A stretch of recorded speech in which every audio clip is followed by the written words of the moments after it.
now shift our focus over to the divisional round of the playoffs, and we'll start with the NFC side of things and then go to the AFC side. So we'll keep common trends so far in this week's episode. We'll stay with the Lions. Commanders upset the Lions 45-31. The defense for the Lions really had no answers for Jane Daniels, especially the fact that they were so banged up. They had 8 starters out from week 1 and like 4 backups out. So there were a handful of third stringers in that game. I mean, really, the story in this game is Jane Daniels and his quick ascension as a top 5 quarterback in this league. I mean, the Lions had no answers for them, and the Commanders really outlioned the Lions, going forward on 4th down every single time and getting it. And it really is a punch in the gut for the Lions because last year they had the same mindset of let's go for it on 4th down in an NFC title game, and it didn't work out. And to see it work out so many times for the Commanders, it's really just a gut punch for the Lions and the coaching staff. And I know the story is going to be about the Lions defense. I think it's the main reason they lost this game. But Jared Goff really didn't help Detroit at all with his turnovers. And really that first turnover, that really felt that's when the Lions kind of lost grip of the game. Because if they score on that possession, you're up 14-3, and I don't think Commanders are really going to stop you at that point. Yeah, as much as Ben Johnson, as we were just talking about, Grady was, I feel like sometimes his calls and situations are not great, and that call there was weird. I feel like there's a chance it's like week 4. It's like Ben Johnson makes some really weird calls. So that's a possibility. But I still feel really good about the line. I'm going to start with the line. I feel really good about the Lions next year. They're going to get – I mean, they lost everyone. It was a massacre. I mean, Liam McNeil, Aiden Hutchinson early on. You lost Carlton Davis, who's having a great year. Then Amik Robertson got hurt mid-game. I mean, you lost linebackers, you lost pass rushers, you lost everything. And I know they lost their coordinators, but I still think Dan Campbell's built something, in my opinion. So I just think he's going to be able to get to people who've probably been – I assume they've had people ready to step up. I'm going to assume that, and I think they're going to have some good hires. But, yeah, Goff wasn't good, and that's a little bit of concern, but it was such a weird – he had to score every drive, and he made some nice plays, but you can also see that he was really trying to force it, which I respect that, but he just missed some throws, which you just don't expect. And then on the other side, Jane Daniels has to be the best rookie quarterback ever, already becoming a face of the league. I mean, we're doing a redraft. I think he is a legit, just right now, whole league. It's like you could argue he could be the first pick. Oh, for sure. He's the number 2 pick, so of course he can be. But I'm saying entire redraft, the entire league, who's the one player you'd want for your franchise? You can argue Jane Daniels. You can argue. I would still take Mahomes and Allen, but he'd slot in at number 3. Maybe. It's close. It's close with those top guys. But you can make an argument with his age and what you've seen and his weapons, where it's really his Terry McLaurin and then a whole bunch of Zach Ertz, It's a lot of number 3s and maybe lower number 2s. Yes, and what he's doing is sensational. I mean, to win 2 playoff games, probably playing the best 2 weeks from a quarterback in the playoffs so far this year. I think so, yeah. He's definitely I think he's been the best quarterback in the playoffs. He's so good. He's so good.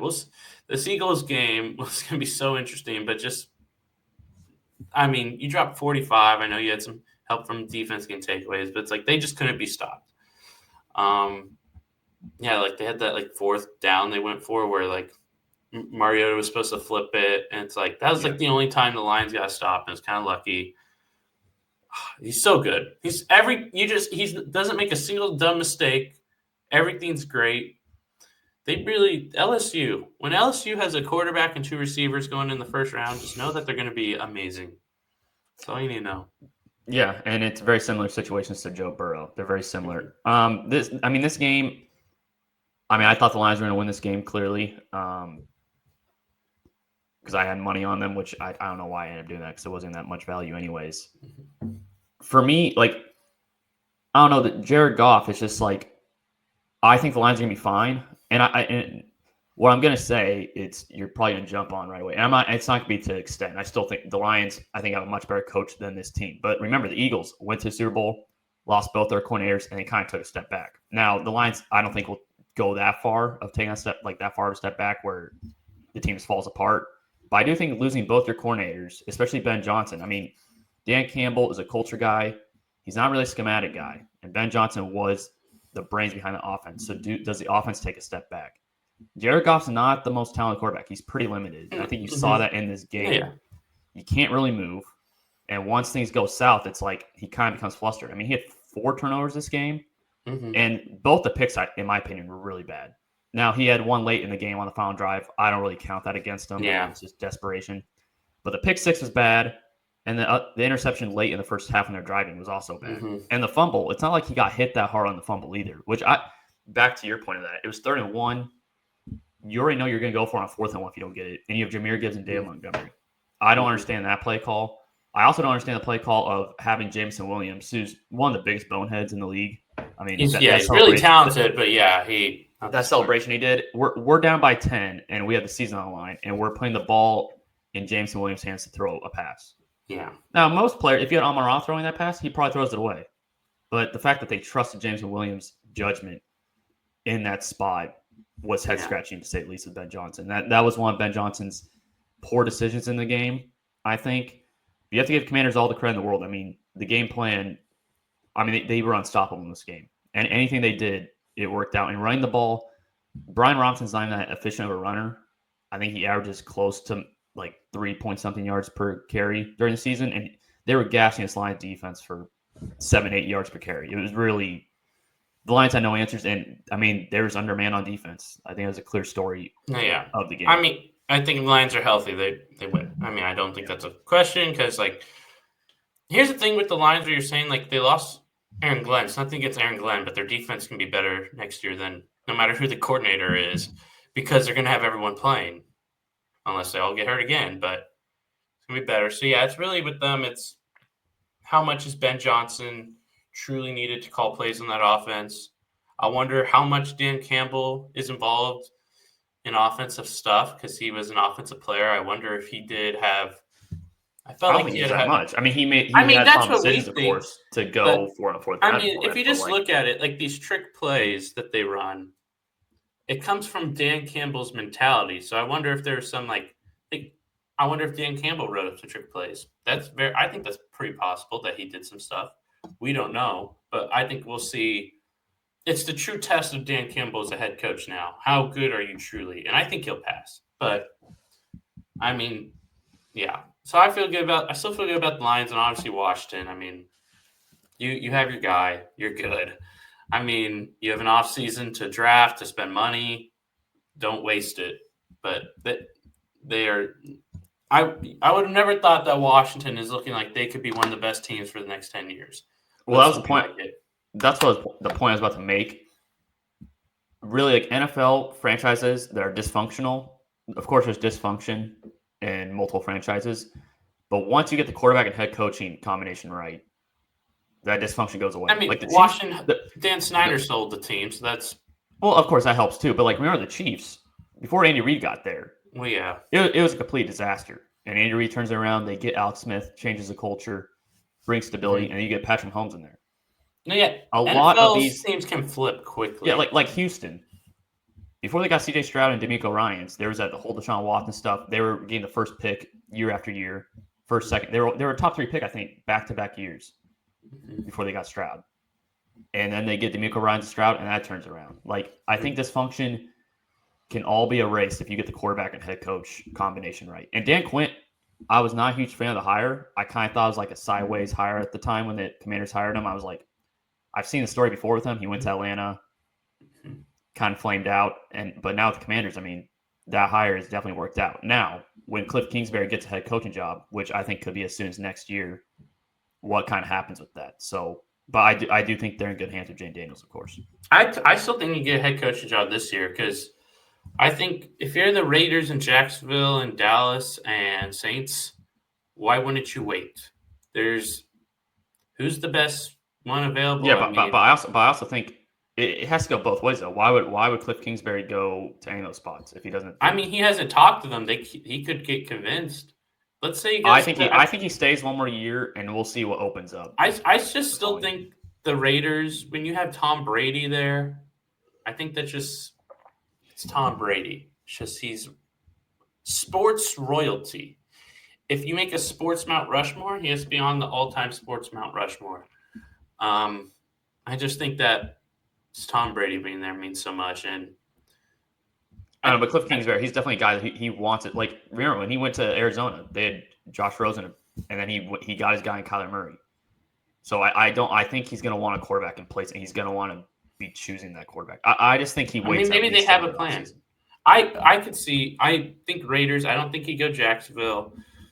I don't think he'd go anywhere but Raiders. And I have a feeling that maybe. I think these teams are going to wait, and he's going to take the calls if they're like, hey, and maybe get him in there, talk to him. We'll see, because I'm thinking like Pete Carroll if he wants a job, Marcus Freeman if he comes down or comes up from Notre Dame, then you're not really looking at much else. So I think it's interesting what happened to Cliff. Let's stay within the NFC East with the Eagles. Eagles and the Rams faced off on Sunday. It really felt like the same game from the previous week with the Eagles and Packers. Offense carried by Saquon. Defense had to pretty much stifle the Rams. And the Rams had a shot to win this game on the final drive of the game. And for me, the Eagles are clearly the better team than the Rams. I think way more talented, way more depth. They really have the edge everywhere outside of quarterback. And watching these two games from Eagles, I have not been impressed at all. I think it's very dependent on Saquon Barkley. And Saquon's been a stud this season, coming from the Giants, really carrying this team to where it is now. I don't know if the Eagles are a playoff team without Saquon. I really don't. If Saquon's not there, I don't know if they're a playoff team. Jalen Hurts is super limited, and now he's injured. I really have hesitation believing the Eagles. See, I feel the same way, but I still feel like Hurts played well. I think he had a Devontae Smith drop. He had an A.J. Brown drop.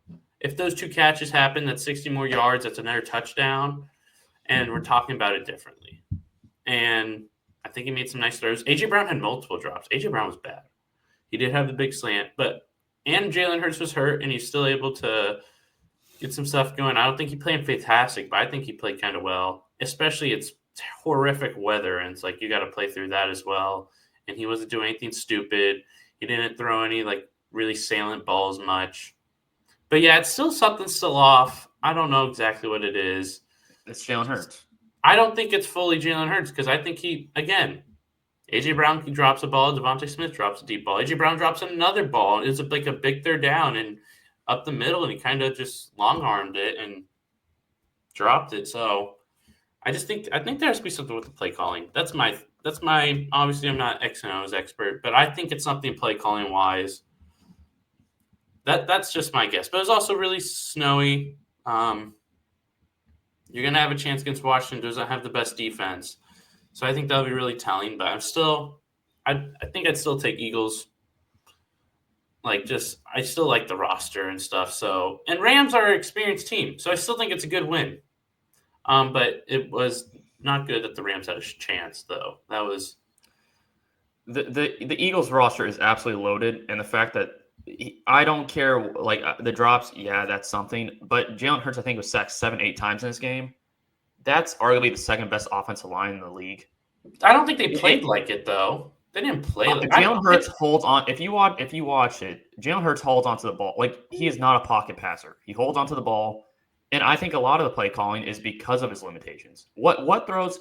I already know the three type of throws that Jalen Hurts is consistently throwing because there's nothing else he can really do. It's slants, hitch routes, and go balls. That's all he throws. When you watch this offense, that's the entire offense. He's not throwing out routes. When he throws out routes, the ball gets there late. Now, sometimes it gets there because the receiver's open. But he throws the ball late. He holds onto the ball. He's averaging less than 150. He's not perfect. He has plenty of issues. But I still think he played well. Less than 150. When I watch this offense, there's too much talent on this offense and the receiving and running back department where Jalen Hurts is averaging less than 150 passing yards per game. The Eagles, they have I think of the four remaining teams, they have the best offensive line. I think depth-wise, best defensive line. You have the best running back, probably the best receiving tandem left. But your head coach and quarterback are the reasons. I think they entering the divisional round, you probably rank them in 8th place of 8 teams entering the divisional round in those departments.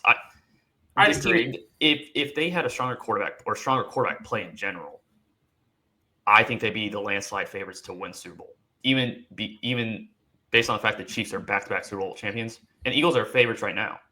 But I think they'd be bigger favorites if they had strong quarterback play. See, like, put Jay Daniels on that team. I don't know who beats that team. Yeah, Jay Daniels top 5 quarterback.